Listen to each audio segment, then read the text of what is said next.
जय हिंद फ्रेंड, हिंदी और प्राइड में आप सभी का स्वागत है। फ्रेंड्स, प्रेमचंद जी पर जीवनी जो उनकी पत्नी शिवरानी देवी ने प्रेमचंद घर में है लिखा था, उसी का वाचन हम कर रहे हैं और ये उसकी कड़ी में तीसरा जो है क्रम से प्रयास में है, तीसरी कड़ी है। इसकी प्रीवियस की आपने देखी कि जो जीवन यात्रा रही है प्रेमचंद जी की, उसमें आप देखते हैं कि सुख का क्षण कब उनके साथ आता है। यानी उनकी जो बहन है, जो कि क्योंकि इनकी चाची जब तक साथ में थी, तो बहुत अच्छा बर्ताव नहीं होता था। चाची उस तरीके से भले ही प्रेमचंद जी उनको बहुत मानते थे, लेकिन चाची का बर्ताव हमेशा उनके प्रति अनुकूल नहीं रहा, प्रतिकूल रहा। और यही कारण था कि इनकी खुद की बहन जो है इतने दिन तक कभी जो है प्रेमचंद जी ना मिल पाते थे, ना बुला पाते थे। और शिवरानी देवी जी को जब मौका मिला साथ में रहने का, तो बहुत एक खुशनुमा माहौल हुआ, बहन, भाई, भाभी सब साथ में रहे। अब यहाँ पे क्या हुआ कि 1920 की फरवरी का बात बता रहे हैं कि लगभग गोरखपुर की नौकरी छोड़ने के बाद, क्योंकि ये बहुत ही मतलब विचलित हो रहे थे कि हम कुछ बहुत अच्छा, जैसे होता है एक कभी मन होता है कि नहीं कर पा रहे हैं चीज़ें। तो आपने देखा था कि पत्नी शिवरानी देवी ने साथ दिया था कि आपका जो मन है वो करें। तो इन्होंने जब नौकरी छोड़ दिया और नौकरी छोड़ने के बाद गोरखपुर की जब नौकरी छोड़ दी, उसके बाद ये महावीर प्रसाद पोद्दार के निवास स्थान मानीरास गए। वहां से चाची के पिता को नौकरी की छोड़ने का सारा किस्सा बता दिया। वो भी एक चिट्ठी लिखकर भेज दिया और उनके नाना ने लिखा, नौकरी छोड़कर तुमने बुरा किया, खैर तुम्हारी इच्छा। अपने बाल बच्चों को मेरे पास छोड़ जाओ और अपने लिए कोई काम ढूंढो। अभी से काम छोड़ने के बाद क्या करोगे? आप उस चिट्ठी को लिए और मेरे पास आए। यानी शिवरानी देवी जी कहती है कि वो आए, पर चिट्ठी को ले लिए और मेरे पास आए। हंसकर बोले, ये पुराने खुर्राट समझते हैं कि सारी लियाकत हम ही ने पाई है। लिखते हैं बाल बच्चों को मेरे पास पहुंचाकर अपने लिए काम ढूंढ लो। उनका खत पढ़कर मुझे भी बुरा लगा। मैं बोली, इतने सारे बच्चे हैं भी तो दाने दाने को मन न जाएंगे। आप बोले, नौकरी छोड़ते हुए सब मैंने समझ लिया है। फिर ये लोग मुझे पाठ सिखाते हैं जिन्होंने अपनी सारी जिंदगी खुद बेकारी में बिता दी। मैं बोली, अब ये इलाकेदार हुए हैं, तुम्हारी परवरिश के लिए तड़प रहे होंगे। तो प्रेमचंद जी जो है जब इस तरीके से, क्योंकि ये एक संवाद शैली में लिखा गया है कि जैसे प्रेमचंद जी जीवनी में पत्नी जो है अपने पति से किस तरीके से घर में वार्तालाप चलता है, तो उसी शैली में उन्होंने लिखा है यहाँ पे। तो ये कहती है कि प्रेमचंद जी कहते हैं कि आप बोले, अगर ये अपनी परवरिश खुद कर ले तो समझे मेरी भी परवरिश हो गई। मैं 15वें साल से ही बोझ उठाने की आदी हो गया हूँ। अब तो ईश्वर की दया से अपना ही बोझ है। उस वक्त को समझो जब 3-3 परिवारों की जिम्मेदारी मुझ पर थी।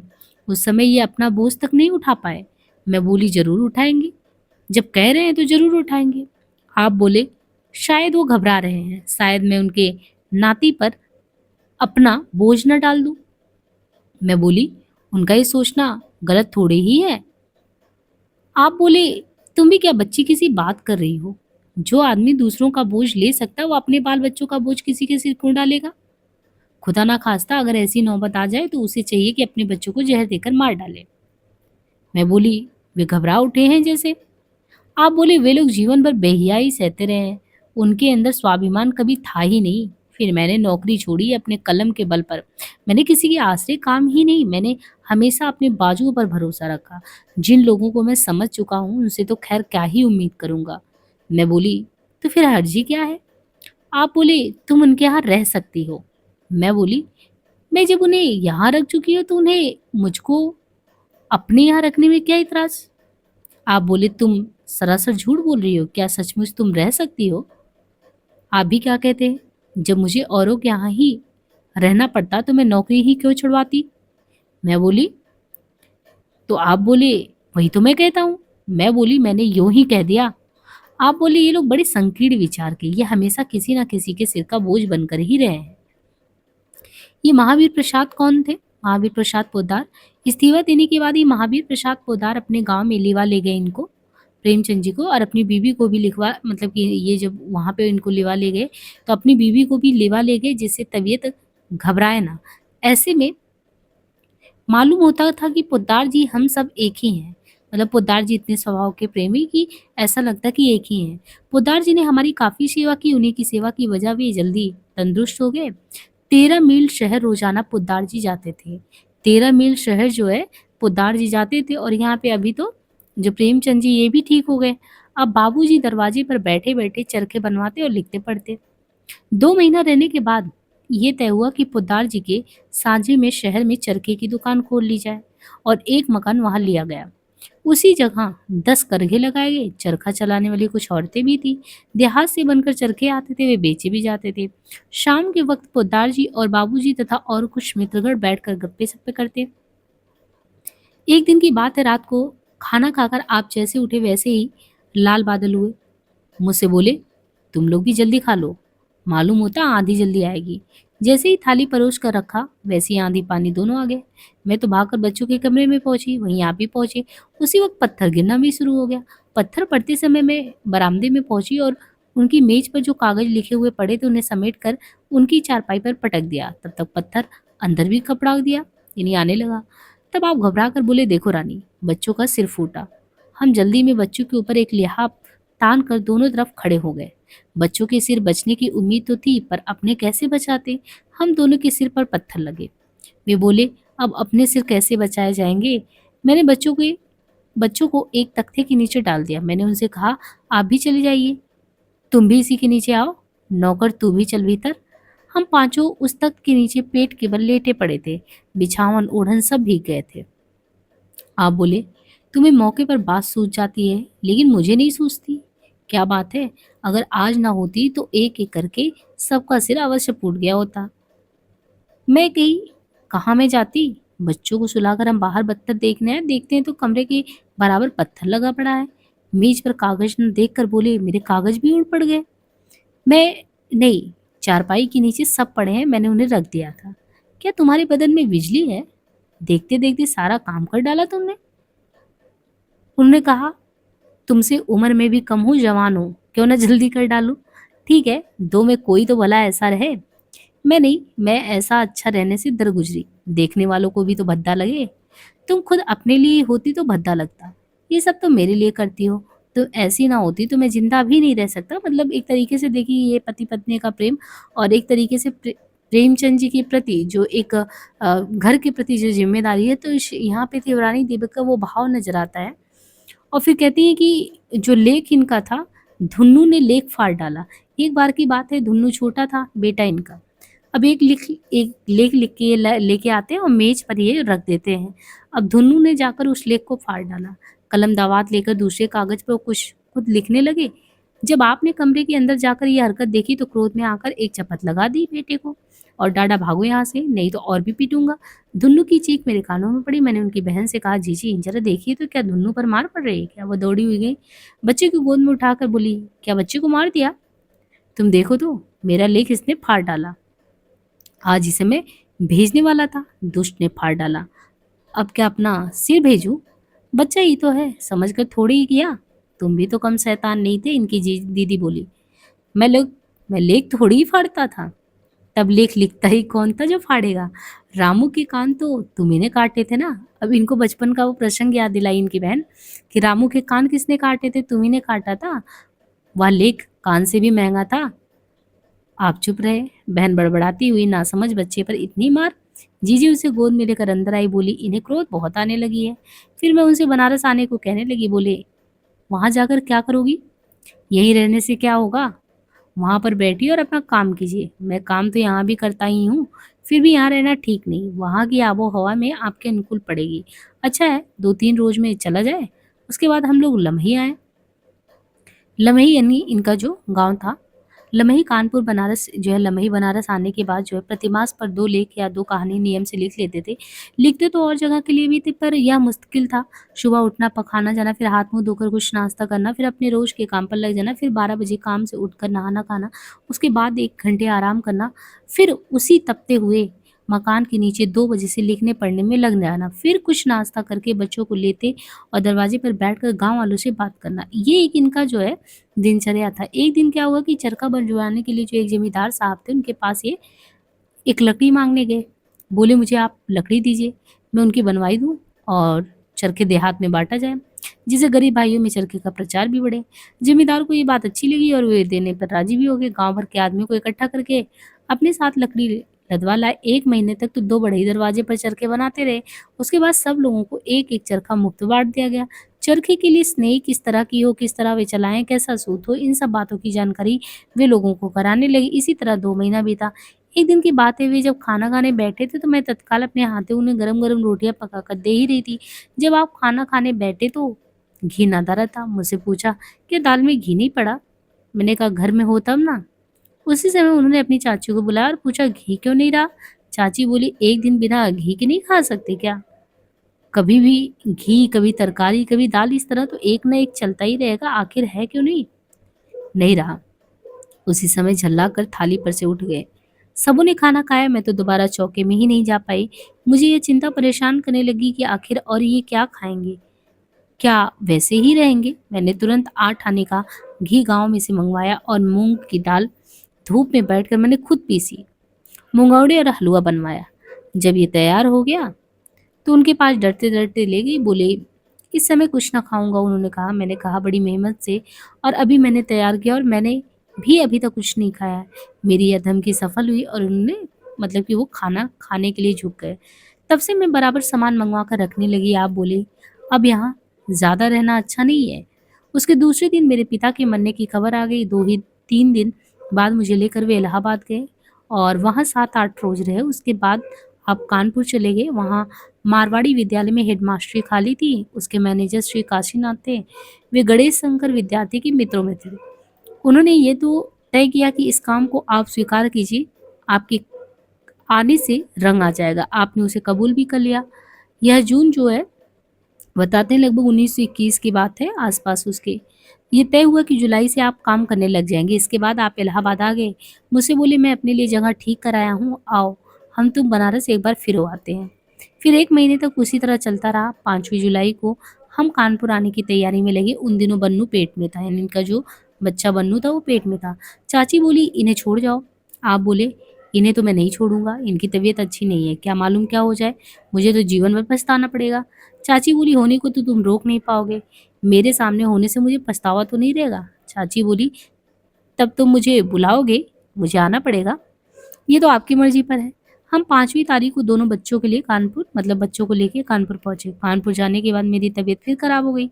जो हमारी हम रखते वो एक दिन आती और 2-4 दिन गायब रहती। मुझे दस्त हो रहा था, कमजोरी बेहद थी, खाना हजम तो होता नहीं था। साबूदाना पानी से उबाल कर खाती थी, कभी कभी तो वे भी खाना पकाते ही, बर्तन भी अपने हाथों साफ करते। एक दिन मुझे रात भर दस्त आए। रात को कोई 4 बजे करीब कमजोरी के कारण मैं गिर पड़ी। आप दौड़े आए, देखा तो मेरी यह हालत।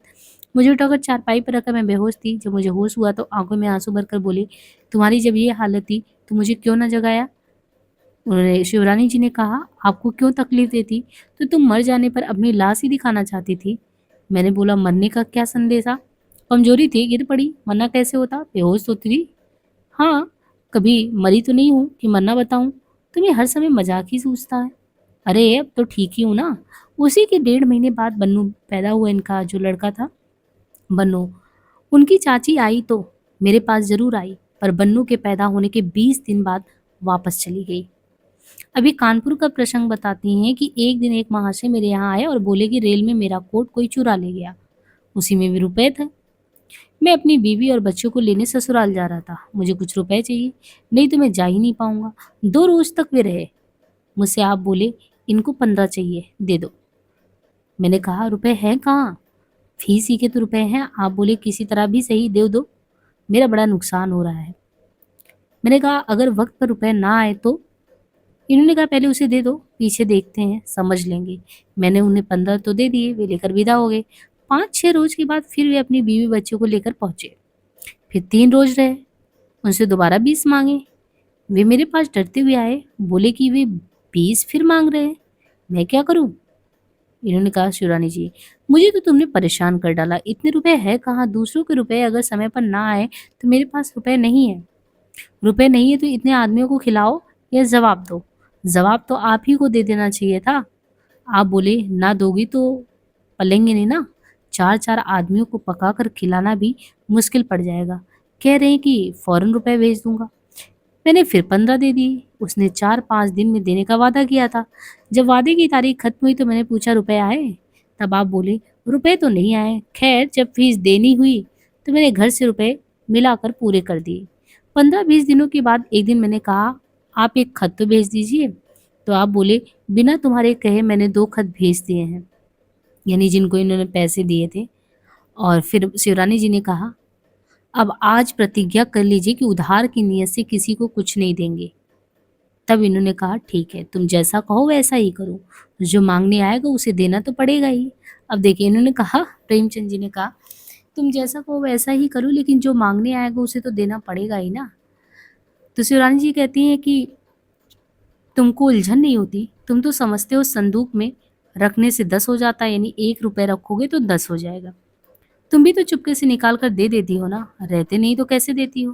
पहले की तरह थोड़ी ही है, जब फीस के रुपए ना दाखिल होते थे, मैं जानता कि रुपए नहीं है। तो शिवरानी जी कहती, कम से कम मेरी परेशानी तो महसूस किया करो, यानी खुद भी आर्थिक कठिनाइयां थी, इतना नहीं, लेकिन आप कभी मन देखेंगे इतना दरिया दिली होता है कि वो दूसरे की परेशानियों को देख नहीं पाते हैं।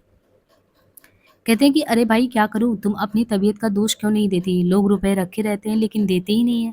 मुझे तुम्हारे ऊपर दया आ जाती, इसी से मजबूर हो जाती हूँ। सब तो तुम्हें भाड़े का आदमी समझते हैं, मैं भी क्या तुम्हें वही समझूं। खैर हम लोग शायद इसी के लिए पैदा ही हुए हैं। मैं खामोश हो गई। तब से उधार की नीयत से मैंने किसी को रुपए नहीं दिए, यानी प्रेमचंद जी ने यहाँ पे कहा कि तब से मैंने उधार की नीयत से, एक होता कि दे के भूल जाओ, पर उधार की नीयत से मैंने कभी पैसे नहीं दिए। इसी तरह का एक और प्रसंग आता है कि एक बार ग्वालियर से एक खत आया, मैं लखनऊ में थी। उसमें लिखा था कि 100 आप भेज दें तो मुझे 100 महीने की नौकरी जब मिल जाएगी, मुझे जमानत देनी है और फिर दे दूंगा। उन्होंने मुझे वह खत पढ़कर सुना दिया और बोले, 100 ये मांग रहे हैं, उन्हें 100 की जगह मिल रही है। मैं तो फिर नौकरी करे या रुपए क्यों मांग रहे हैं, उनको जमानत जो देनी है। खैर उनके ऊपर मुझे भी दया आई। मैंने सोचा 100 देने पर जब एक आदमी को 100 की जगह मिलती है तो क्या हर्ज है। आप बोले, नहीं, वह 2 महीने में 50 करके दे देगा। मैं बोले कि देने लेने की इच्छा मत करो, उसे दे दो, उसका भला हो जाएगा, उसका जीवन शायद सुधर जाए। खैर जैसे तुम्हारी इच्छा। दूसरे दिन बैंक से 100 मैंने मंगवाए और उनको भिजवा दिए। आपने पत्र में लिख दिया कि रुपए मैंने ही शिवरानी भेज रही है। चौथे रोज उनका पत्र आया, लिखा था, खुशी है, अब मुझे वह जगह मिल जाएगी। तब से 1 महीने तक बराबर उनके खत आते रहे। उसके बाद वे स्वयं आए, मेरे घर ठहरे, बोले, मैं छुट्टी लेकर केवल आप लोगों के दर्शन के लिए आया। मेरी माँ पहले ही मर चुकी थी। मेरे पिता ने दूसरी शादी कर ली, मुझसे उन्हें बड़ी नफरत है। अब मैं इसी को अपना घर समझ रहा हूँ। 2-3 दिन के बाद मैं बोली, इन्हें आप किसी होटल में ठहरा दीजिए। आप बोले, मैं भी यही ठीक समझता हूँ। एक होटल में वे 12 रोज तक ठहरे रहे। उन दिनों हंस निकालने की चर्चा हो रही थी। उन महाशय को लिखने पढ़ने का शौक था। फिर वे 12-13 रोज के बाद चले गए। उसके बाद मई महीने में हम लोग घर आए। जून में बेटी कमला की शादी हो गई, यानी इनकी बेटी जो थी जून में, उसकी शादी थी। उसी अवसर पर वे मेरे घर पर आए और लगभग 15 दिन तक बराबर रहे। जब वे जाने लगे तो फिर उन्होंने 50 मांगे, दिए गए, ये बात मुझे नहीं मालूम। वे गए। उसी के बाद जुलाई में आप भी लखनऊ गए। वहां उस समय मैं नहीं गई। वे धुन्नू को अपने साथ लेते गए। उसके बाद उसने पटने में अपनी शादी, मतलब वो जो था, उसके बाद उसने पटने में अपनी शादी तय की। आपको खबर दी। आपने उसकी बीवी के लिए हाथ की सोने की 4 चूड़ियां, गले के जंजीर, कर्णफूल और 2-3 रेशमी साड़ियां खरीद कर उसे दी, और 100 उसे नगद बारात के खर्च के लिए दिए।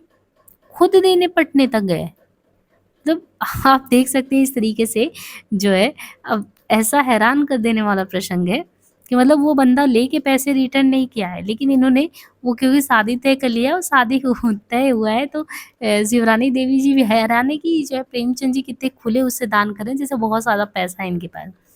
वो अपनी बीवी ब्याह कर लखनऊ लेके आया और 3 रोज के बाद उसे ढूंढती हुई पुलिस पहुंची। ये फरार आदमी था। तब उसने, यानी तब क्या हुआ, तब उससे आप बोले, तुम यहाँ नहीं रह सकते। वो अपनी बीवी लेकर चला गया। जब मैं अगस्त के महीने में पहुंची तो उन्होंने बताया कि उसकी शादी हुई है, यहाँ से कपड़े ले गया है, रुपए भी ले गया है। एक दिन सुनार तकाजा करने आए। मैं उनके पास बैठी थी। सुनार ने कहा रुपए चाहिए। उसी सुनार से अपनी लड़की के लिए भी मैंने जेवर बनवाए थे। मैं बोली, तुम्हारे रुपए तो पूरे दे दिए गए थे, कौन सा पैसा। सुनार बोला कि वो रुपए नहीं, बाबूजी ने एक बंगाली सज्जन को और गहने दिलवाए। बंगाली यहाँ से रुपए आएंगे तो ना मिलेंगे। आप बोले, हाँ, उसका पत्र आया था, जैसे ही रुपए आए मैं दूंगा। सुनार चला गया। उसके बाद मैंने उनसे पूछा कि जब उसके पास रुपए थे नहीं तो आपने दिया क्यों। जैसे ही तुमने नौकरी के लिए 100 भेजे वैसे ही मैंने उसको शादी की थी। तुम रहती तो उसका बीवी तुम्हारे पैर दबाती। मैं चुप हो गई। उसके कुछ दिनों पर बजाज पहुंचा। उस दिन भी इत्तेफाक से मैं उसी कमरे में थी। तो इन्होंने कहा, तुम क्यों आए हो? बाबूजी ने एक बंगाली बाबू को कपड़े दिलवाए हैं। क्या? तुम्हें भी रुपए नहीं मिले? बजाज ने कहा, क्या मिले होते तो मैं जबरदस्ती आपसे मांगने आता? उसको भी वही जवाब दिया गया कि जब वो चला गया तो मुझे बुरी तरह क्रोध आया। अब जो है शिवरानी जी अपना रौद्र रूप दिखाती हैं। जितना ही मैं उधार से घबराती हूँ उतना ही आप मेरे सिर पर लाद देते हैं। अभी लड़की की शादी की, तब तक तो आप उधार लाए और इतना फिर उधार। या तो आप मालिक रहे। नहीं, मेरी राय से काम होना चाहिए। ये बेहूदगी मुझे कतई पसंद नहीं है। कभी कोई भला, कोई भी कोई भला, मुझे तो कोई उम्मीद नहीं कि वो रुपए भेजेगा भी। आपने उन रुपयों के लिए मुझसे छिप छिप कर लिख लिख कर रुपए मंगा कर यानी मंगा कर जो है भरना शुरू किए। कोई 1.5 साल में पूरे रुपए दे पाए। ये बातें मुझे जैनेन्द्र कुमार ने मरने के बाद बताई कि हाँ, उसका पैसा पूरा हुआ। जैनेन्द्र जानता था, उसे वे पहले ही बता चुके थे और मुझसे ना बताने के लिए सख्त ताकीद की थी। घर में ना बताना, नहीं तो जबरदस्त फटकार सुननी पड़ेगी। इसी तरह एक बार और बात है कि दूसरे माह से आए और 200 रुपये बैंक से निकलवा कर ले लिए इनसे। मैं उन दिनों जेल में थी। जेल से छूटकर जब मैं आई तो एक दिन मैंने रुपए का हिसाब पूछा। हिसाब बता ले गए। हिसाब में 200 घटे। मैंने पूछा, और रुपए कहाँ गए? आप बोले, खर्च हो गए कहीं। मैं झांसा ना दीजिए, बताइए कहाँ गए पैसे? मजबूर हो जाने पर बोले, एक सज्जन आए थे, वे ले गए। उन्हें सख्त जरूरत थी।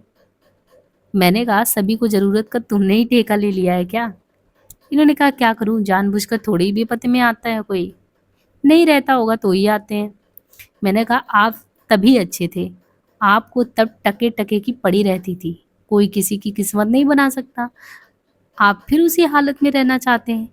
रुपए उतनी आसानी से आप जमा करें तो आपको पता चले 24 घंटे की किफायत से रुपया जमा होता है।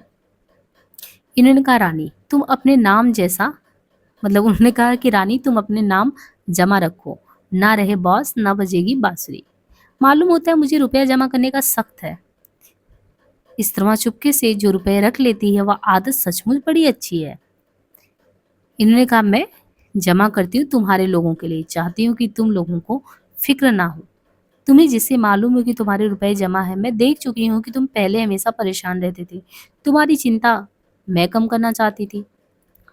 तुम मुझसे चोरी करते हो? आप बोले, तुमसे मैं चोरी नहीं करता। इन कमबख्तों के मारे मैं परेशान रहता हूँ। और ये जो किस्सा है अपनी इन्होंने दमपोर पंख कहानी में भी बयां किया है। फिर ये कहते हैं कि आप अपने हाथ से खर्च किया कीजिए। चोरी करने से आत्मा भी खराब होती है। चोरी? चोरी तो तुम ही से करता हूँ। हल्की ही सजा होगी। आज से मैं कतई रुपए नहीं रखूंगी। तो यहाँ पे शिवरानी जी कहते हैं कि भाई बहुत हो गया, पैसे तो तुम इधर उधर कर ही देते हो, तो अब मैं नहीं रख पाऊंगी पैसे। तो प्रेमचंद जी कहते हैं, मैं ही कसम खा लेता हूँ कि कभी मैं किसी को रुपए नहीं दूंगा। अब कोई काम करना होगा तुम्हारे हाथ से होगा। इस बोझ से मैं अपने को अलग कर लूंगा। अब यहाँ से जो प्रसंग शुरू होता है, सेवा भाव। सेवा भाव प्रसंग में कहते हैं कि एक बार की बात है, मेरे पास छोटा बच्चा इनका जो था बन्नू। मैं खाना पका रही थी, बन्नू रो रहा था। उसे बेटी ने उठा लिया। बच्ची बच्ची दोनों गिर गए। अब बच्चे के सिर में चोट आ गई। 3 दिन तक तो चारपाई पर सिर तक नहीं रख पा रहा था, इसलिए 3-4 दिनों तक उन्हें ही रोटी पकानी पड़ी। सुबह के काम तो वैसे ही चल रहे थे। 4:30 बजे ही उठ जाते और लिखने पढ़ने में लग जाते। दोनों को पढ़ाते भी थे और लिखते भी थे। उसके बाद फिर नहा खाकर स्कूल जाते। स्कूल से लौटते हुए तरकारी वगैरह अपने साथ ले आते। बच्चों के साथ भी कुछ देर खेलते। कांग्रेस की मीटिंग रोजाना होती, उसमें भी शरीक होते मीटिंग से। और कभी कभी जो है लौटने में रात के 10 हो जाते। जिस दिन 10 बजे लौटते उस दिन रात को काम कर नहीं पाते। उस दिन 3 बजे रात को ही जगकर काम में लग जाते, मगर इतना आहिस्ते से उठते थे कि मैं जाग नहीं पाती। मैं हमेशा आराम के लिए भागती, यानी मैं हमेशा आराम के लिए भगड़ती रहती थी, पर वह कब के मानने वाले। उसी साल अगहन के महीने में आप बीमार पड़ गए। 9 दिन तक बुखार रहा, मगर जब मैं उनकी तबीयत का हाल पूछती तो वो कहते अच्छा है। यही कहते। मेरे घर उन दिनों चूल्हा में आग भी ना जली। दोनों बच्चों को बाजार की पूड़ियाँ और दूध मिलता। 10वें दिन स्कूल के मास्टर आए और पूछा, आपकी तबीयत अब कैसी है? बोले, बुखार नहीं उतर रहा, मियादी मालूम लगता है। वे लोग थोड़ी देर बाद जाकर एक वैद्य को बुला लाए। उसने एक ऐसी तेज दवा दी कि बुखार तो उतर गया, लेकिन खून के दस्त आने लगे। जिस दिन खून के दस्त आने शुरू हुए उन्हें मैं खाने में पहुंचाई। जैसे ही आप वहां से उठने लगे वहीं बेहोश होकर गिर गए। मैं दरवाजे के पास ही खड़ी थी। हड़बड़ाकर दरवाजा खोला, देखा बेहोश। उठाकर किसी तरह चारपाई पर रखा। उसके कुछ देर बाद उन्हें होश आया। बोले, ना मालूम कैसी दवा थी, उस समय बेहद कमजोरी थी। 3 रोज तक खून के दस्त आए। उसके बाद जब अपना कहार आया तो उसी से एक मास्टर साहब को बुलाया और उन्होंने वैद्य को बुलाने को कहा। वैद्य आए और दूसरी दवा दी, उसे दस्त भी अच्छे हो गए। 1 महीने तक कमजोरी के कारण जीना भी नहीं उतर पा रहे थे, मगर लिखने की ख्वाहिश उन्हें रहती ही थी। रात को जब मैं सो जाती थी, रात को धीरे से उठकर अपनी कॉपी कलम दवात लेके चल पड़ते। जाड़े के दिन थी, चारपाई पर रजाई ओढ़े लिखने लगते। उन दिनों में प्रेमाश्रम लिख रहे थे। प्रेमाश्रम यदि आपने पढ़ा हो, नहीं तो इस पे जो है गौसाए आफियात करके आई थिंक, हाँ, इसी से प्रसार भारती पे बना है, उसे देखिएगा, बहुत अच्छा है। उन दिनों वे प्रेमाश्रम लिख रहे थे। मैं देख पाती तो जला उठती। क्या अभी बीमारी कुछ कम है जो और कुछ बीमारी की चाहे, मतलब कि वो लिखने बैठे। नहीं, मैं लिख कहाँ रहा था, देखता था पीछे का क्या लिखा हूँ। सारा जमाना तो आपको ठग लेता है, लेकिन आप मुझे ठगने लगते हैं। भला कौन तुम्हें ठगेगा? यानी कितना, मतलब इन लोगों के बीच देखिए कितना प्रेम भाव जो है, कि एक चिंता भी है ना, और एक तरीके से मतलब आप कह सकते हैं कि मनमुटाव में भी एक प्रेम झलक रहा है, एक दूसरे के प्रति केयर है। और कहते हैं कि मैं इसी तरह गोरखपुर में बीमारी जकड़ गई थी, मतलब इनको जो है बीमारी जड़ पकड़ गई लिखने के कारण। अब फिर वैसा ही कुछ होने पे तुले हैं, यानी जैसे बीमार थे वैसे ही फिर हो जाए, ऐसा ना स्थिति हो। उन्होंने कहा, कहाँ तुमने कलम ही तोड़कर फेंक दी थी ना, अब लिखता कहाँ, कब लिखता हूँ मैं? कलम तो बात को मैंने तोड़ी जब किसी तरह भी आप नहीं माने। दिन भर में मैं तुम्हारे साथ बेकार बैठी रहती थी। मैं कुछ काम ना करूंगा, आप स्वस्थ हो जाए तो काम कर लीजिएगा, आपको रोकता कौन है? अभी नीचे जीने से उतरने तक की तो ताकत आई नहीं, और काम करना शुरू कर दिया। फिर भी आप ना माने तो मैं फिर कलम तोड़कर फेंक दूंगी। छोटा बच्चा कहा, ना माने तो ठीक भी है, आप इतने बड़े होकर एक बात नहीं मानते। अब मान जाओ, कह दिया, कलम तक ना छूऊंगा। तो शिवरानी जी कहती हैं, अभी ताले के अंदर रख देती हूँ, और ना रहेगी बांस ना बजेगी बांसुरी, यानी पेन ही बाहर नहीं रहेगा तो लिखोगे क्या? फिर कहते हैं कि आंव जारी ही था, मैं इस बीमारी से बहुत दुखी हुई। एक रोज बोली, कोई दवा कीजिए। बोले, तुम देखती हो दवा तो बराबर ही कर रहा हूँ, फायदा ना हो तो मैं क्या ही कर सकता हूँ, घर में कोई भी नहीं था। शाम को मैं खाना बनाने लगती, बन्नू को खांसी भी आ रही थी, वो 6 महीने का था। खाना बनाते हुए अक्सर रीते, मतलब कि बच्चे होते नहीं कि छोटे हैं तो खाना बनाते वक्त अक्सर होते हैं। बहुत दुबला भी हो गया था। मैं रोटी बेल देती, वे रोजाना सेक लेते। जब वे खाना खाकर उठते तो जो है बच्चों को लेते और तब मैं खाना खाती। एक रात का सपना है कि मैं ख्वाब में देखा कि मैंने आगामी जुलाई से ये अच्छे हो जाएंगे। जागने पर मुझे बड़ी खुशी हुई। इसके पहले के भी 2-4 सपने सच निकले थे। उन्हें मैंने आवाज़ दी कि क्या आप सो गए हैं? बोले, क्या है? मैंने कहा, आगामी जुलाई से आप अवश्य अच्छे हो जाएँगे। क्या? तुमको मेरी बीमारी की याद सोने पर भी नहीं भूलती क्या? मैंने कहा, इसे सच समझिए, ये बात झूठी नहीं है। तुम इसी तरह के स्वप्न देखती हो। मैंने कहा, कल इसे नोट कर लीजिए। गोरखपुर में भी मैं इसी तरह का स्वप्न देख चुकी हूँ और वो सच निकला था। कल नोट कर लूँगा, देखूँ सच निकलता है। हाँ, मुझे विश्वास है, आपको भी विश्वास हो ही जाएगा। फिर काशीनाथ जी से झगड़ा होना शुरू हो गया। एक दिन मुझसे बोले, क्या करूँ? यह कमबख्त मेरे पीछे ही पड़ा है।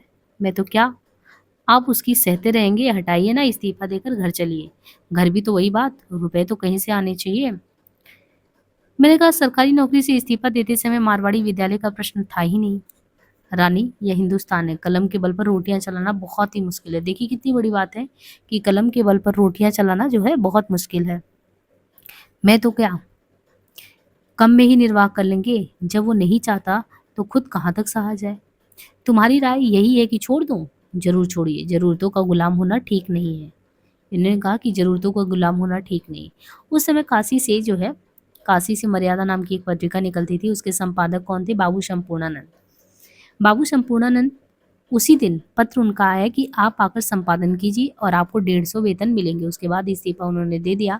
स्कूल में मास्टर चाहते थे इनकी विदाई में एक जलसा लिया जाए और इनको एक अभिनंदन पत्र दिया जाए। काशीनाथ को ये अच्छा नहीं लगा, पर मास्टरों ने नहीं माना। लड़कों की भी इच्छा थी। जलसा भी हुआ, अभिनंदन पत्र भी दिया गया। उसी के बाद 4-5 मास्टर और निकाले गए, मतलब और भी निकाले गए, और 25-30 लड़के स्वयं हट गए। उसके बाद निश्चित हुआ कि घर चलाना चाहिए। मेरे भाई आए, मुझे और बच्चों को अपने यहाँ ले गए। आप अकेले काशी आए। मर्यादा में काम करना शुरू कर दिया। कबीर चौरा पर मकान ले लिया। फिर उसी तरह काम चलने लगा। 11 बजे मर्यादा ऑफिस जाते, खाना खुद पकाकर खाकर भाई को भी खुद ही खिलाते थे। एक बार की बात है, गेहूं पीस कर आया, उसमें मिट्टी कंकड़ काफी थे। मैं अपने मायके थी। जब मैं लौट कर आई तो देखा कि एक चादर में सूखे गेहूं की अलसी चिपकी हुई। मैंने पूछा, चादर पर क्या है? आप बोले आटा पीस कर आता है, तो उसमें मिट्टी तो रहती ही है, कंकड़ भी रहते हैं, खाना कैसे होता है? तो फिर दोबारा मैंने गेहूँ बीन कर साफ कर पानी से धोया है और उसे चादर पर सूखने को डाला है। मैंने कहा घर से मंगा लेते, घर में किसे पड़ी है? वे भी तो थे, आप अकेले तो थे नहीं, खाना कौन पकाता था?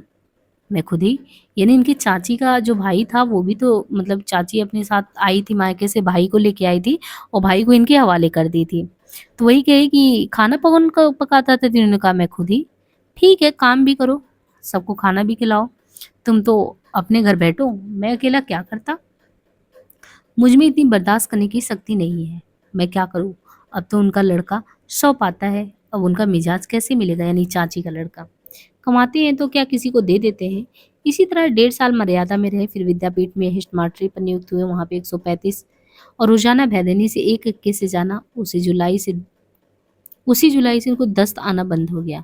तब आप बोले भाई तुम्हारा सपना तो सच निकला, और कहते हैं कि धन्यवाद ईश्वर को। यानी मैं तो बड़ा खुश हुआ कि मतलब जैसे तुमने कहा था ना कि हो मतलब कि ठीक हो जाएगा, बिल्कुल ऐसा ही हुआ, एक तो चमत्कार के तरीके से हो गया। आगे के प्रसंग को हम नेक्स्ट वीडियो में देखेंगे। आज के लिए इतना ही, धन्यवाद।